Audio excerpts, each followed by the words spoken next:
Bună ziua! Bună ziua! Ați venit cu un protest, strigați aici jos mafia. Corect. Pentru ce ați venit? Ce vreți de la Ministerul de Interne? De ce considerați anume la Ministerul de Interne spuneți jos mafia?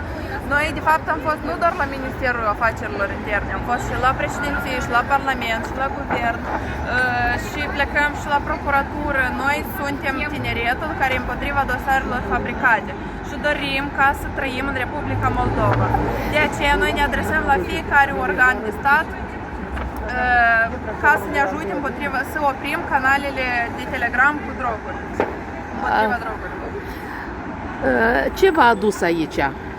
S-a făcut un dosar fabricat pe mai mulți tineri cu droguri, se bagă droguri în case, la oameni străini intră și după aia vine antidroguri și încarcă băieții și cer câte 25, 30, 40, 50 de mii de euro ca să fie scoși cu dosar deschis, ca după aia să mai scoată bani din familie. Oamenii vând casa, masa, tot ceea ce au pentru a scoate copilul nevinovat.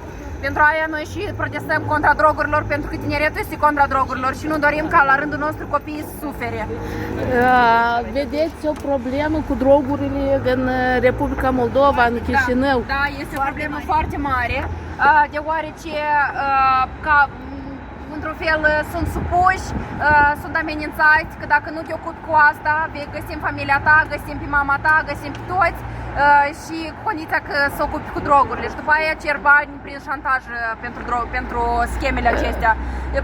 Procurorii sunt corupți, judecătorii sunt corupți, toate organizațiile date sunt corupți, toți sunt legați între ei, pentru că se știe că deja în secolul 21 toate drogurile din Republica Moldova sunt ținute de către poliție.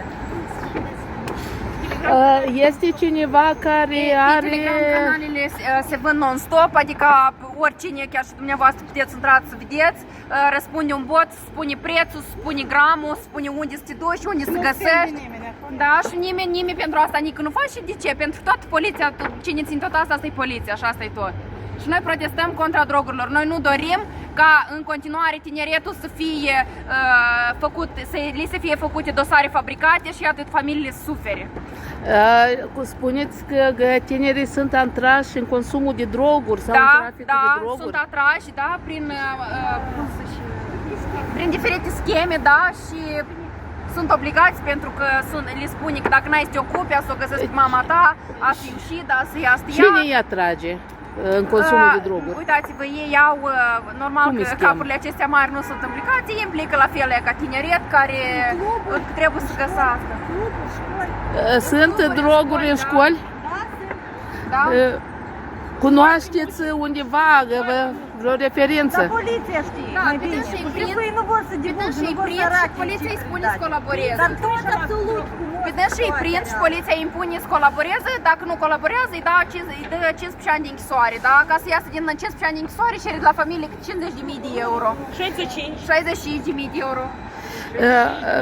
Considerați că organele de drept din Republica Moldova nu duc o luptă cu drogurile, anume cu traficul ilegal de droguri? Toți sunt corupți, judecătorii sunt corupți, procurorii sunt corupți, nu amenințări din partea lor, da, și corupție peste tot. Ei toți sunt legați. Asta e o schemă care stă în Republica Moldova de foarte mulți ani.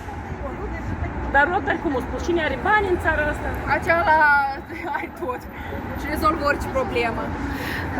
Este poate cineva cărui copil a ajuns victima consumului de droguri? Frate, avea cineva apropiat o victimă? Foarte mulți copii consumă droguri și părinții nu știu de această. Nu știu, pur și simplu nu sunt la curent.